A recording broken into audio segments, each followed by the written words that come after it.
Welcome back to Nightmare Theatre. I'll be your host tonight, Arthur Pembroke. Tonight's story is an older creepypasta from Reddit user D. Kingsbury. It's a bit of a darker tale, so viewer discretion is advised. Grab your popcorn and sit back with your drink of choice. Tonight's story is about the Ronald McDonald House. I'm sure you've heard of the Ronald McDonald House charity. They provide housing for the families of sick kids when they're in the hospital.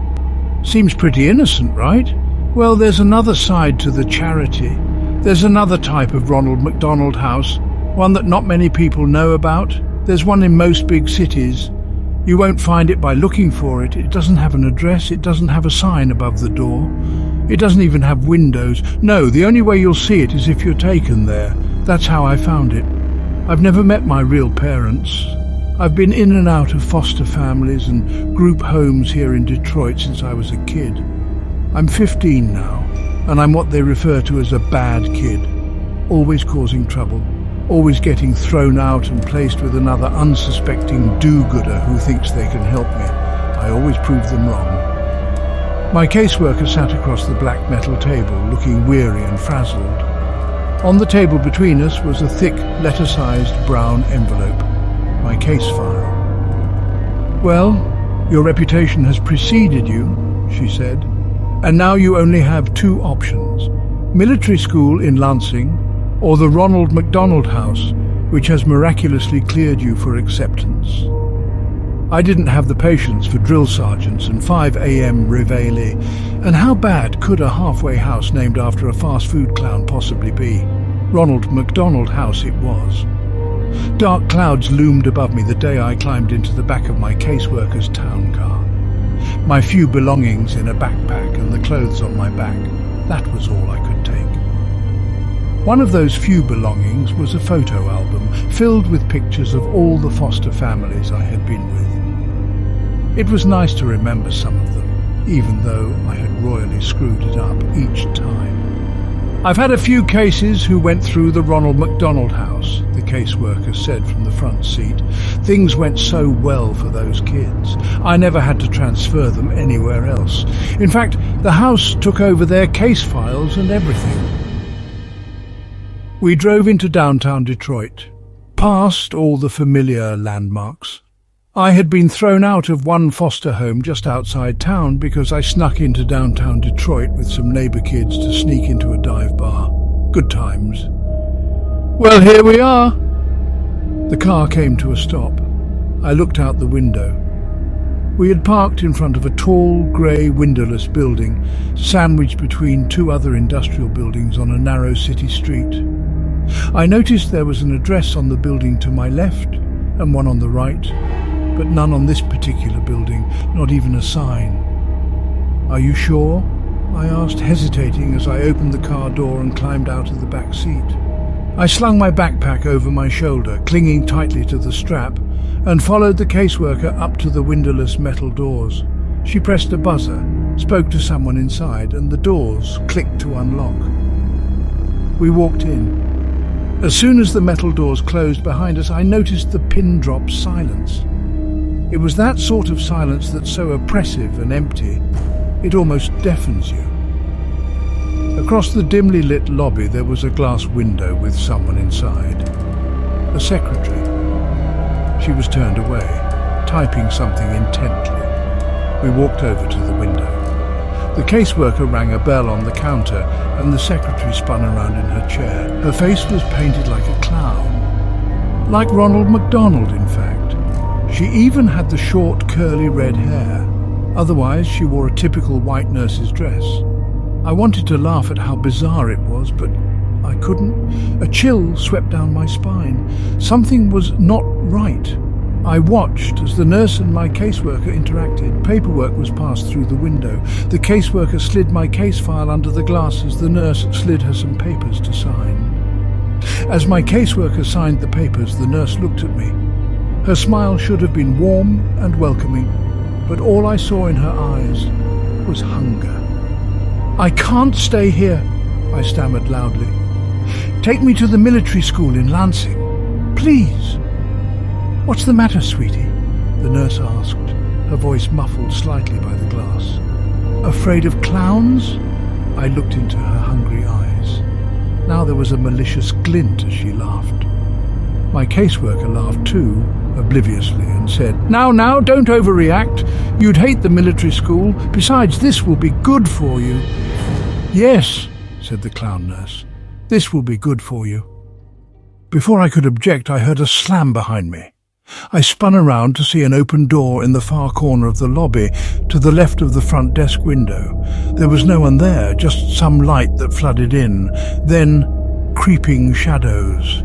Shrill, echoing laughter and growing shadows along the wall inside the door. "Oh," said the caseworker, "here comes the welcome committee."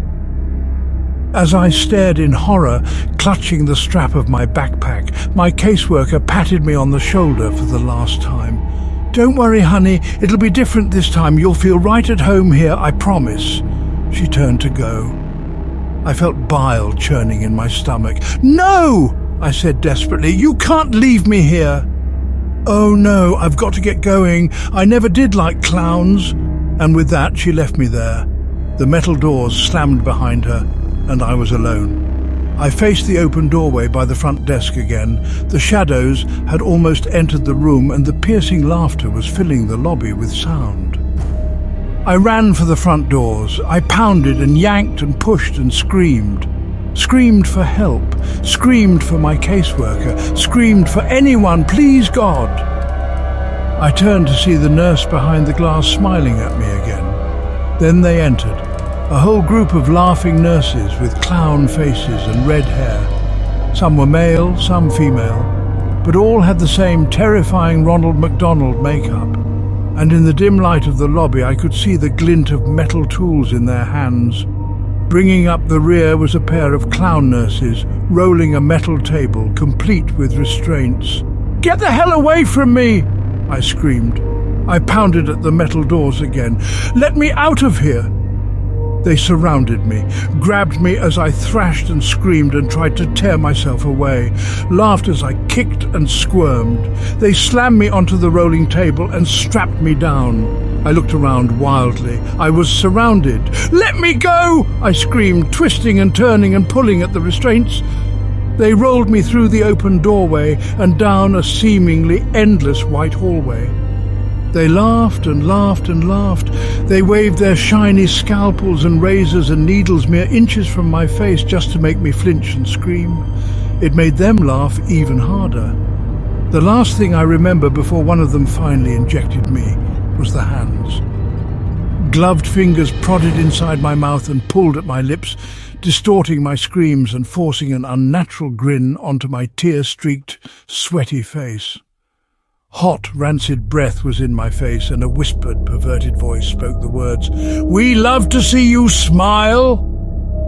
Then, as the maniacal laughter seemed to warp and wind down like a dying record player, everything faded to black. I opened my eyes and was blinded by bright lights above.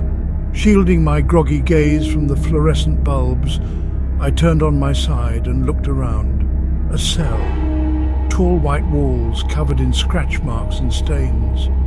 There was a small drain in the corner of the floor, my toilet perhaps, a door with no windows, and on the floor by the door my backpack. I tried to sit up. My body ached, and the moment I was upright my vision started spinning. I wondered what they drugged me with. I realized I was shivering. I looked down. I wasn't wearing my own clothes anymore. I was wearing a dirty, ripped hospital gown, bright yellow with a pattern of Ronald McDonald heads all over. Nothing underneath. I heard faint, muffled sounds from somewhere in the building. It sounded like screams. I tried to stand but couldn't keep my balance. My vision was beginning to stabilize, but my body still felt like rubber. I sank to my knees and crawled over to my backpack. Before I got there, I tried to open the door. As expected, it was locked. I slumped onto the floor beside my backpack and unzipped it. All that remained inside was the photo album. They'd taken my notebooks and pens and my cell phone. Of course they had. I wearily opened the photo album. Instead of the photos that had been in there, ones of myself with my previous foster families. Photos where I had attempted to look happy and hopeful, even though I knew I wouldn't be there for long. Instead of those photos, there were crime scene photos, and in each one I recognized one of my former foster families brutally murdered and covered in blood. My heart raced and my stomach churned. I began to turn the pages quicker. Each page, a new photo, a new family, new carnage. I recognized their faces and the inside of their homes. I had lived with these people, and now they were all dead. I came to the last few pages. There was a photo of a house at night, then a window of that house. Then, inside the house, a dark hallway with light coming from one doorway. Then, a photo of my caseworker brushing her teeth in the bathroom mirror. Then a photo of her looking at the camera in horror. Then a photo of her naked, covered in her own blood, contorted into an unnatural position in her bathtub. I turned to the last page. Written inside the back cover of the photo album were 3 words: "You never existed." I felt bile rising in my stomach. I threw the book to the ground, crawled over to the hole in the floor and vomited. They were right. Having killed everyone who ever knew me, it was as though I never existed. I heard more faint screaming in the distance and knew I had to get out. I wiped the vomit off my face with my hospital gown and crawled back over to my backpack. Hopefully they hadn't found my secret weapon. I unzipped the front pocket and reached down into the very bottom, my fingers scraping the fabric.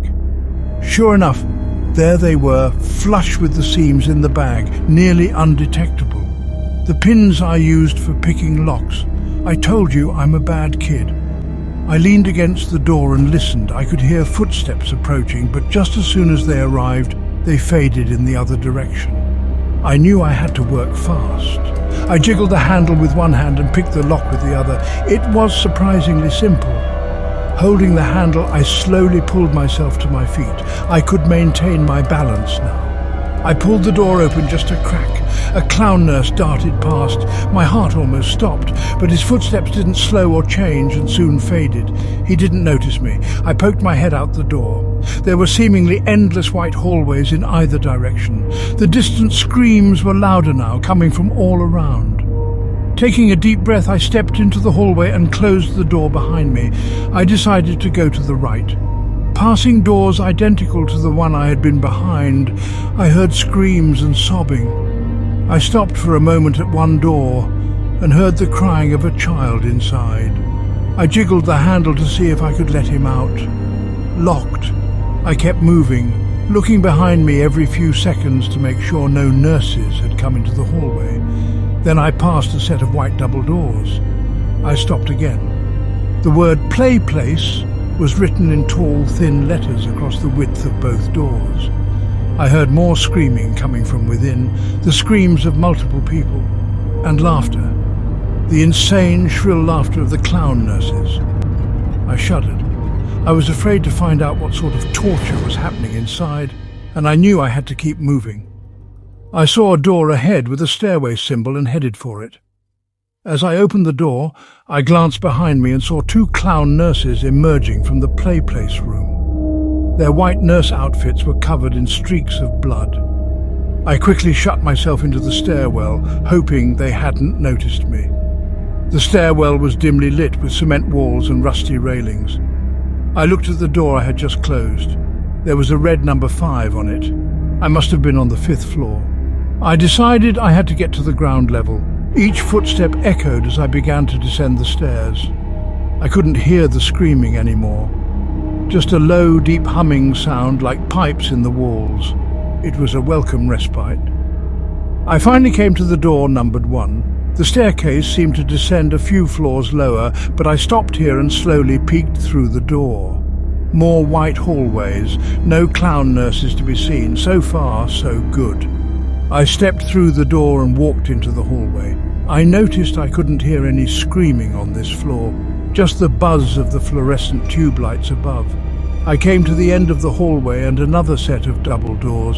A large red cross, the kind you'd see on a lifeguard stand or first aid kit, was painted across the width of them. I pressed my ear to one door. All I heard was a slow rhythmic pulse like a machine at work, and faintly a beeping sound, like you'd hear in a hospital room. I knew I shouldn't have opened the door. I knew this wasn't the exit, that I should keep looking, but I had to see. I turned the handle. It wasn't locked. I peeked inside. It was a cavernous white room. Fluorescent lights flickered and buzzed. I saw wires hanging all around, and hanging from the ceiling in rows, kids in hospital gowns like mine, attached to white wooden crosses affixed to the ceiling, literally crucified. They were silent, their heads drooping forward, their eyes either closed or staring at nothing. Some seemed to twitch a bit, but most were still. Their crosses swung back and forth very slightly.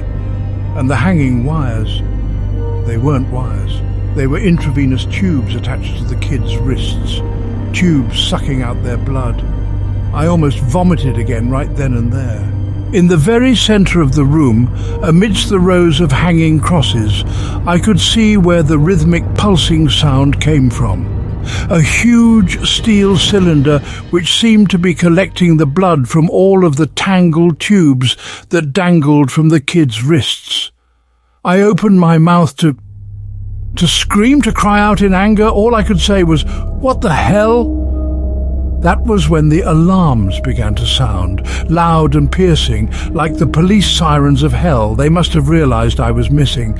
I shut the doors and frantically glanced around the hallway to see if anyone was coming. No signs yet. I ran for the stairwell. As soon as I entered it, I heard laughter from above, echoing and reverberating. The clown nurses were coming. I stumbled down the stairs as fast I could. I must have gone another 3 stories before I reached the basement.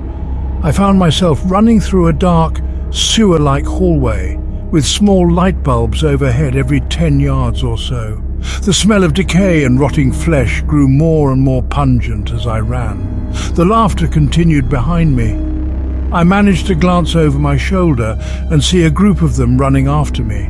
I saw them come into the light, then become silhouettes again, their smiling faces, gleaming knives and needles pushing my adrenaline to the max. I ran past alcoves full of stacked, rotting corpses, but I couldn't stop. I couldn't think of anything but escape. I turned a corner and found myself facing the metal rungs of a ladder in the wall. I climbed until my head smacked the ceiling. Below me, the shadows and laughter grew closer. Their footsteps slowed. They were close, and they knew it. I pushed at the ceiling above me, heaving upward and panting and screaming. The clowns were below me, laughing and waving their scalpels. Something cut my leg. I screamed and pushed one last time. The ceiling gave way as a manhole cover slammed onto asphalt above, a circular opening. I climbed out and frantically pushed the cover back over the hole, blocking out the laughter of the clown nurses below. I laid there on top of the manhole cover for a few minutes as I caught my breath. Rain fell onto my skin. The turbulent night sky above was a welcome sight. I looked around. Abandoned buildings, broken glass, no lights, no cars, no signs of any life at all. A police siren somewhere in the distance. Then, silence. I climbed to my feet. Pain shot through my leg. I looked down and saw the cut on my ankle where a clown nurse had slashed me. Bastards. Limping the best I could, I started to walk. "Hello?" I called out. The only answer was a distant roll of thunder. "Somebody help me, please!" My foot fell on something soft and mushy. I looked down. A newspaper. I peeled it off the wet asphalt. Most of the ink had faded, but I was able to make out the date. July 13th, 1992. I dropped it, an icy dread filling my stomach. I kept walking. "Can anyone hear me?" I screamed. "Please, anyone, please!" My words faded into delirious sobs. I stood still for a moment. The rain had soaked through my thin hospital gown. I shivered as the wind blew. Then I saw a light in the distance. It was a big yellow M in the sky, a McDonald's. Of course, I limped toward it. When I got to the place, I saw that apart from the M, the rest of the building was completely dark. I walked cautiously toward the broken windows and looked inside. Darkness. I turned and surveyed the play place outdoor playground, 10-foot-tall structures of coloured tubes for kids to crawl through. Sitting at one of the benches was a familiar figure, the Ronald McDonald statue. You know, the one where you can sit beside him and it looks like he's got his arm around your shoulders. Every kid has seen it. I shuddered at the sight. The doors were unlocked. I walked in out of the rain. Silence, darkness. I noticed that the decor wasn't like the modern McDonald's, you see. It was the same as it was in the 80s, with white plastic booths and red and yellow tiles. The wind seemed to whisper through the broken windows. I noticed something on the front counter, a black rectangle. I got closer. A laptop, a nearly new laptop. I let out a soft, delirious laugh. I knew what I was supposed to do. I took the laptop outside and sat beside the Ronald statue. I opened it and began to type this story. The rain is falling on the keys, but I don't care. There's nothing left to do now but wait, because I've been noticing, out of the corner of my eye, Ronald is trying to look over my shoulder. He's laughing now. All I can do is join him. Thank you for joining me tonight. A bit of a darker story this time. Tell me your thoughts in the comments. Sleep tight and don't let the bedbugs bite.